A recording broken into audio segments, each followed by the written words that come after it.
Okay, boo. So basically, you that type of person where it's like, fuck around and find out. Okay.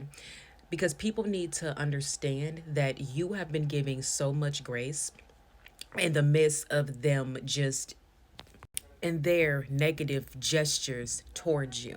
Okay.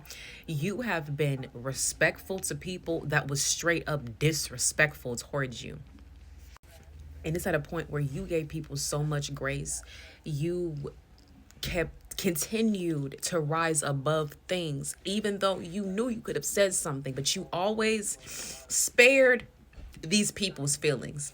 And here's what they fucked around and found out, because they this whole time they didn't think that you was ever going to stand up to them. They thought they invoked so much fear in you that you weren't going to actually stand up to them. But eventually it got to a point where you had to.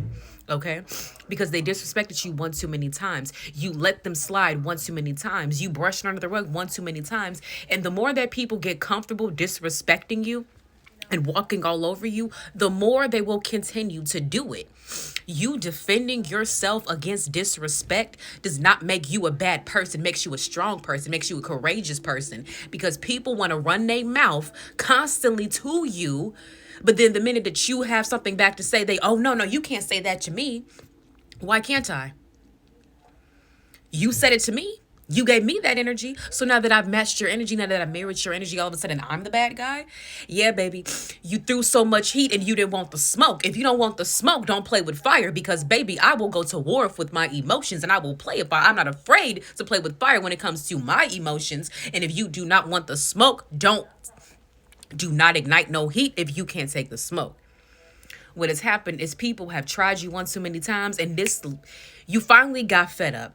You finally stood your ground. You finally stood up for yourself. You finally spoke your truth. You finally put the mirror in front of them and made them face the truths that they have been running from, because they spent all this time and energy projecting their insecurities and their pain and their traumas that they're running from onto you, making you carry the burden of their pain on your shoulders, two on my clock. And you're like, no, if you're trying to run from this, I'm going to make you face it, and I'm going to smack it in your face, because now you're trying to hurt me. You're trying to insult me with lies.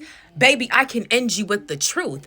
And the thing is, this sort of truth here, this whole time I've been blocking you with my shield. Now I have to bring out my sword, and I have to kind of like stab you with my sword of truth. And you don't like that, though. I could have been gentle, but because all of this heat you gave me, now I have to give you this truth, and I have to kind of hurt you while I'm doing it, so that you can know, do not play with me when I have been giving you grace this entire time.